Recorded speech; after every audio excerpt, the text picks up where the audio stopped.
Good evening and welcome to our news bulletin. I'm Vanessa Cole. And I'm Roman Shide. Welcome.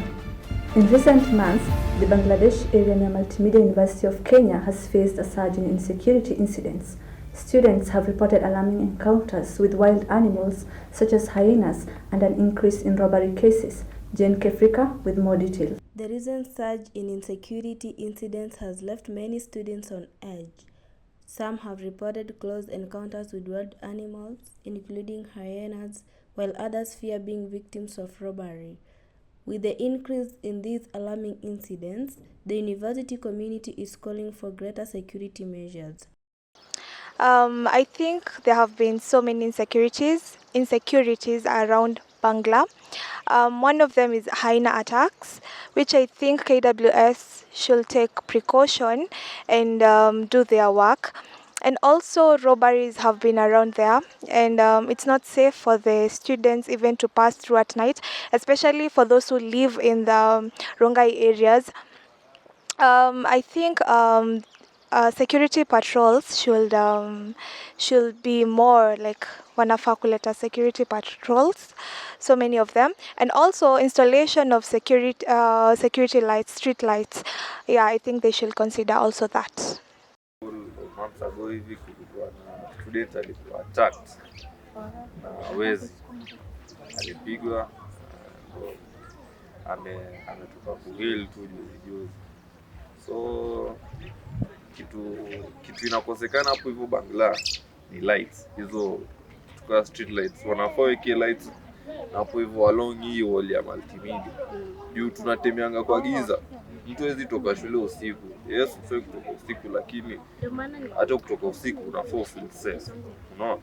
So shule wanafaa wafanye niweke lights along hiyo wall, kushuka tuseme kunakuanga na petrol station mahali hapo hivyo. While the university are still taking some steps to address these issues, students are still calling for stronger security measures for their safety, both for wildlife and criminal activities, as they continue to face these growing challenges. Jen Kefrika, MMU TV, Rongai. As the strike continues, both students and lecturers remain hopeful for a swift resolution.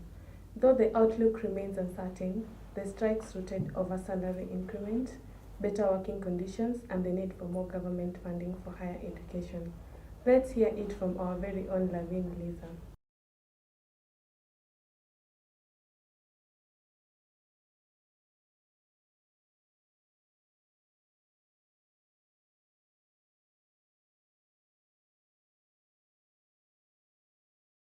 With each passing day, uncertainty continued to grow in the hearts of 1,000 students who are left waiting for a resolution, as both lecturers and students urgently call for government intervention to address situations at the heart of crisis.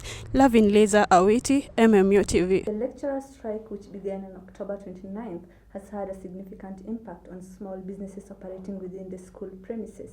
Many of these businesses rely heavily on the presence of students and staff, but with the ongoing strike, they've seen a drastic decline in customers. Bethany Dalizu with more to add.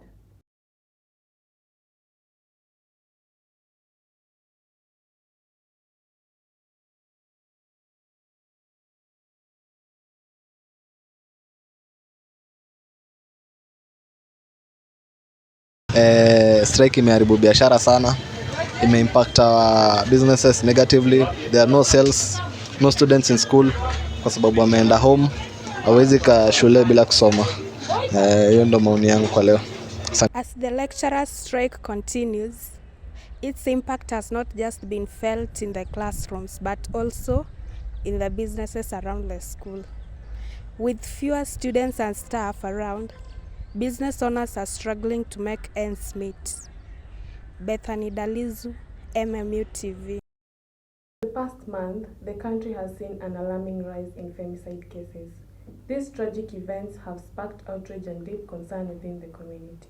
With many demanding stronger action to protect women from gender-based violence, tonight we bring you a closer look at the concerns of Kenyan women regarding the ongoing crisis. Lavender with more. So the femicide issue has been a big challenge in the country. In the beginning of this year, we had cases of ladies being killed at Airbnbs, which was so many ladies were killed. And also at the end of this year, like some few months ago, also this month, we have had cases of ladies also being killed. There is one body that was found in Langata cemetery. The government should actually announce that this femicide issue is a national insecurity, a big national insecurity. So the government ought to keep safe, and as Kenyans and also ladies in general. The government should work on them. Like, there are a lot of stuck cases just left behind because we are females that we are not taken seriously, we are taken very lightly. So we feel unsafe, yeah, and we are living with fear because you don't know what might happen next. So the government should consider our safety as females and take consideration about our safety. As the DCI are taking steps to address this crisis, citizens are demanding for more to be done to address this rising violence. As these cases unfold, it is clear that women violence must be stopped and those responsible must be held accountable. Lavender, MMU TV, Rongai. At Multimedia University of Kenya, a student is turning his passion into profit. Desti, a fourth-year student, has built a thriving business by hosting events at the campus that bring together students and local artists. What started as a small idea has grown into a successful venture, earning him a steady income while also offering a platform for rising artists to showcase their talent. Let's hear more from our very own Faith Chibet. Welcome to our feature story of the week. We have Desti of Desti Events. He organizes the events at MMU. So Desti, unaweza tuambia venye experiences zako ziko. How was your first event in MMU? First of all, si organizing peke yake. My first event siku organize mimi. Oh. Nili organize outside. Hivi tu nilikuwa nasoma MMU. So that's why most of the event zingekuwa MMU au wangenitafuta. But most of the events nafanyanga nje. So my first event actually ilikuwa birthday yangu. My first event was my birthday. I used to work as a pimp.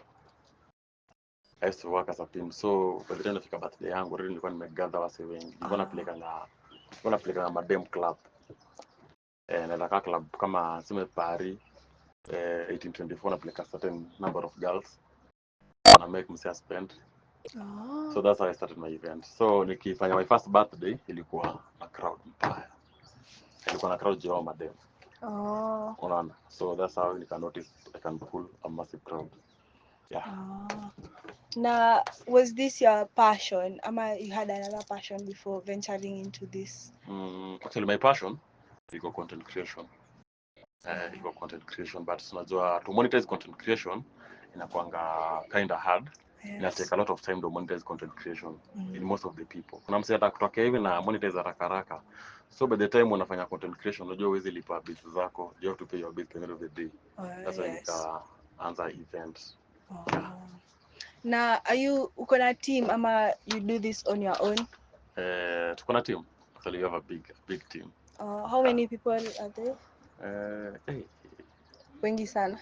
It depend. We were saying different. Tunawasaka thika. Na sasa, how do you know your clients wanahitaji nini before organize an event? How do I know my clients wanahitaji nini? First of all, ukiweka event, so lazima uangalie first of all uchague date. Second, lazima uangalie audience, target audience. So ukichukua date inaendana na target audience. Niseme for example Saturday, target audience naambiwa so mature crowd. On Friday target audience kwa students.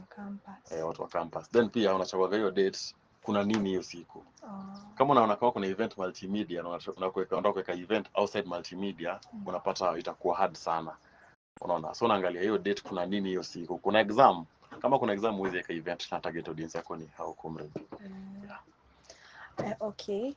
Alafu sasa, how do you stick to your budget?